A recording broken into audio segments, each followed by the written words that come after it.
안녕하십니까. 평양만사 김길선입니다. 실용절대주의 북한학 18번째 강의를 시작하겠습니다.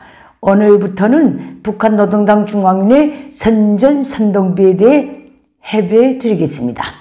당 중앙위원회 선전선동부는 김일성 족속에 의한 김일성 족속을 위한 전체 북한 주민 사상관리를 담당하고 있는 사상적 1인지상 만인지하의 부서로서 그 업무는 북한의 전체 인민의 사상의식 지도 관리를 수행하는 것입니다. 김일성 공산 세습독재 체제의 시조인 김일성은 되지는 날까지 이렇게 제창했습니다.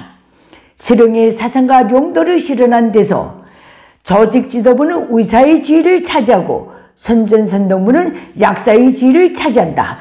조직 지도부가 전당과 온사회의 어느 부분, 어느 분야, 어느 계층에서 사상적 흠집이 발생하고 있는가를 진단해내면 노동당 선전선동부는 그에 맞는 사상적 약을 제조해서 주입시키는 역할을 수행한다.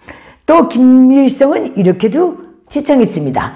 공산주의 건설은 전체 인민의 공산주의 사상으로의 개조로부터 시작되며 공산주의 사상으로 무장한 인민대중에 비해 전진하고 승리한다. 또 김일성은 이렇게까지 말했습니다. 사상혁명에서의 우리 당의 구호는 전체 인민이 8시간 일하고 8시간 학습하고 8시간 휴식하자 이것이다.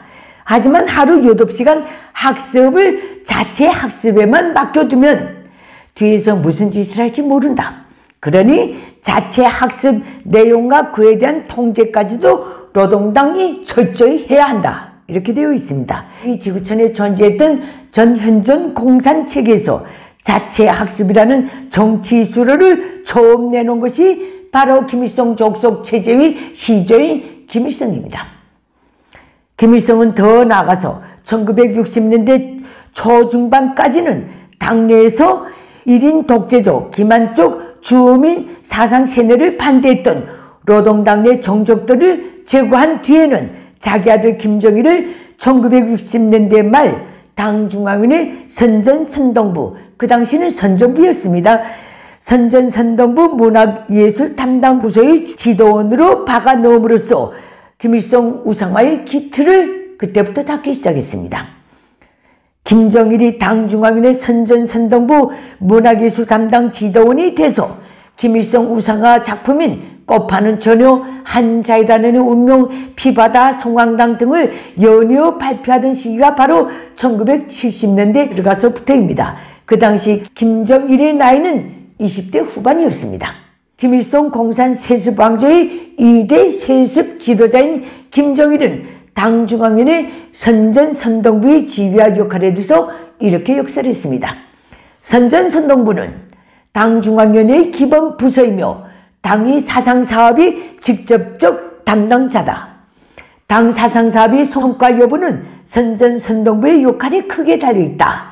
선전선동부의 역할을 높여야 당원들과 근로자들을 당과 수령께 끝없이 충실한 참다운 공산주의 혁명가로 키울 수 있으며 그들의 혁명적 열의와 창조적 적극성을 불러일으켜 당 앞에 나선 혁명과업을 성과적으로 수행할 수 있다.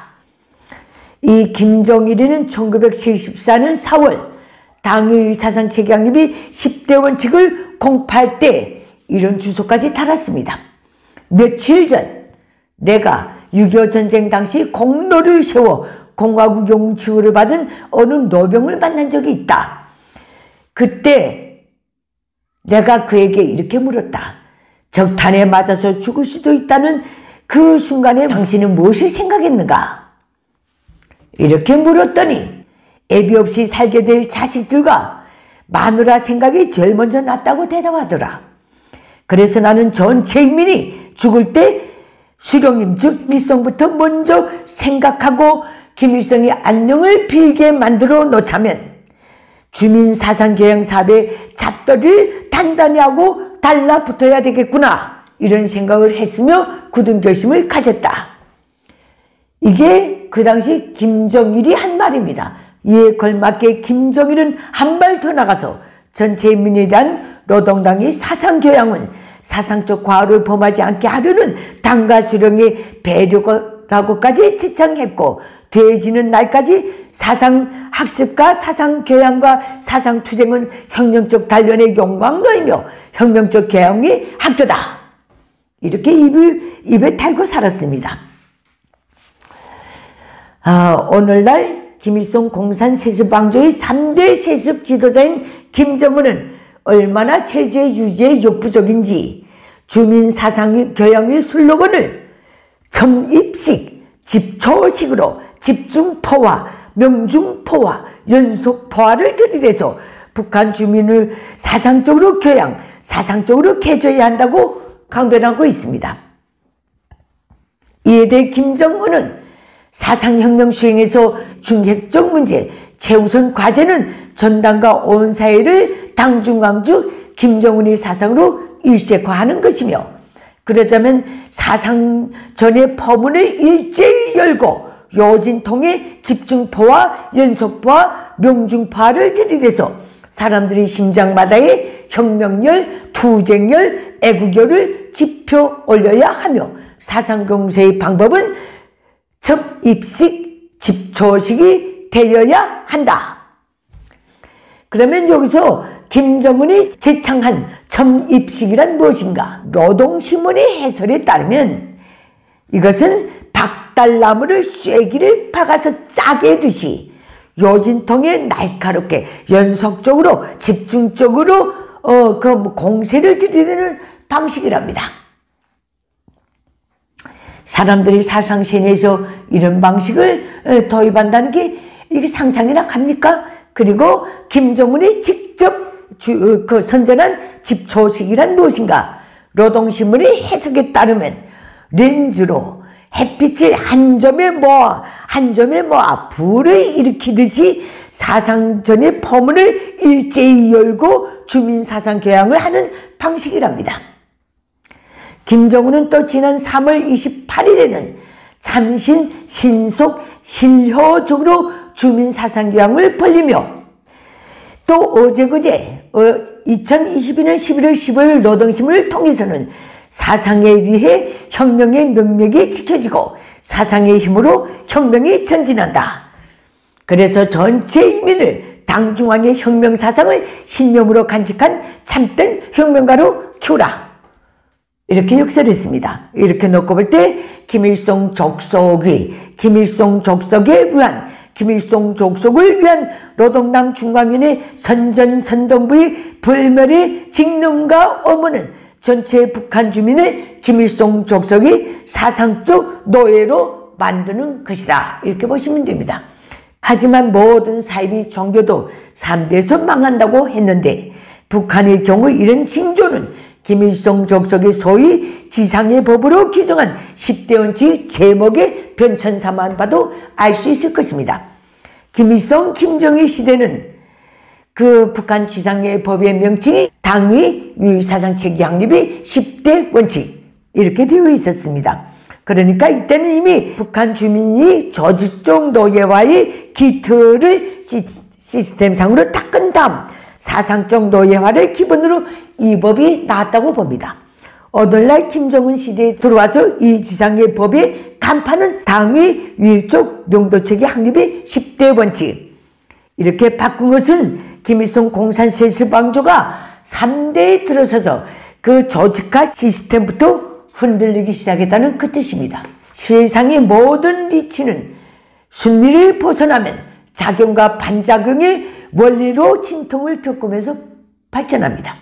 오늘의 북한 체제가 꼭 그렇습니다. 그러면 김일성 족속이 수립한 노동당 중앙위원회 선전선동부에는 어떤 부서, 즉 과들이 있는가를 간단하게 말씀드리겠습니다. 선전선동부에는 종합과, 교양과, 강연과, 이론선전과, 출판보도과, 정치행사과, 대외선전과, 문화예술과, 선동과, 사족과, 300명 불군기과 등 16개 이상의 과로 구성되어 있습니다. 참 아이러니한 것은 김일성 족속이 당중앙위원회 조직 지도부와 당중앙위원회 선전선동부를 대하는 그 격급이 다르다는 것입니다. 이건 순전히 제 개인적인 생각이지만 저는 여기에 대해서 근거를 가지고 있습니다. 우선 정치적 역할의 면에서 볼 때 당중앙위원회 조직 지도부와 선전선동부는 주종관계에 있습니다. 하긴 김일성 족속이 조직 지도부는 의사, 선전선동부는 약사라고 했으니 약사가 의사 위에 올라갈 수는 없지 않습니까? 다음 권력의 측면에서 놓고 볼 때 당중앙위원회 조직 지도부와 선전선동부는 차원이 다릅니다.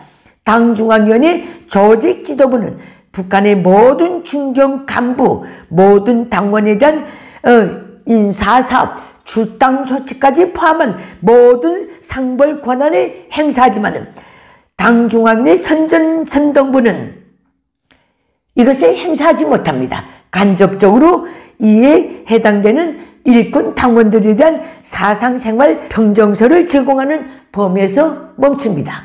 그래서 당중앙위원회 청사를 놓고 볼 때도 조직지도부, 선전선동부, 청사는 거의 크기가 똑같지만 그의 안에 차있는 사람은 당중앙위원회 조직지도부가 100명이라면 당중앙위원회 선전선동부는 80명밖에 되질 않습니다. 다음 건물의 키트를 놓고 볼 때도 당중앙위원회 조직지도부는 본청사 외에 수많은 부속청사를 가지고 있습니다. 하지만 당중앙위원회 선전선동부는 본청사 외에 별도의 청사가 없습니다. 그리고 당중앙위원회 산하위 권한당위원회 실정을 놓고 봐도 국방과학원인 경우 조직 비서가 병에 걸리면 수령이 직접 해외까지 병치료를 보내지만 선전비서에게는 그런 혜택이 차려지지 않습니다. 그리고 조직비서는 사무실이 크지만 선전비서는 그 절반밖에 안 됩니다. 권한당위원회 조직비서는 수령이 직접 하사한 수령이 남바까지 붙인 승용차를 선물로 하사받지만은 선전비서는 그런 선물 승용차가 차려지지 않습니다. 물론 북한군인 경우는 북한군 어느 정치위원인 경우는 약간 다를 수 있지만 적어도 이런 사회 부문에서는 그렇게 돼 있다 이렇게 말씀드립니다. 당중앙위원회 선전비서가 수령으로부터 받을 수 있는 최상의 선물은 고가 선물은 피아노뿐입니다. 왜 이렇게 되는가? 김일성 족속이 선전비서는 앞에서 계속 선동만 하지만 말고 너 직접 수령을 칭송하는 노래를 지어서 바치라. 이런 주문을 하면서 이런 선물을 하사하기 시작했기 때문에 그렇습니다. 그 권한당위원회의 책임비서와 조직비서는 동격으로서 수령 족속의 난날, 대신날, 국가적인 어떤 명절에 개인적 명의로 김일성 족속의 축전을 올릴 수 있지만 이 대례에서 선전비서는 딱 빠지게 되어 있습니다. 결론적으로 당중앙위원회 조직지도부는 인사권을 행사하지만 선전선동부는 인사권을 전혀 행사하지 못한다는 각자의 이해관계에서 비롯된 이 모든 것을 놓고 볼 때 북한에서는 권력 중심에 올라가서 그 내부에서도 조직지도부와 선전선동부는 그 지위와 대우가 천양지차입니다. 이렇게 기본선을 미리 설명해 드리고 다음 시간부터 노동당 중앙위원회 선전선동부 종합과 교양과 강연과 선동과 이론선전과 출판보도과 정치행사과 대별선전과 문화예술과 사족과 3대혁명 불군기과 등에 대해서 아는 것 제가 겪은 그대로 해설해 드리겠습니다. 이것으로서 수령절대주의 북한학 18번째 강의 북한 노동당 중앙위원회 선전선동부에 대한 기본적인 개관을 마치도록 하겠습니다. 감사합니다.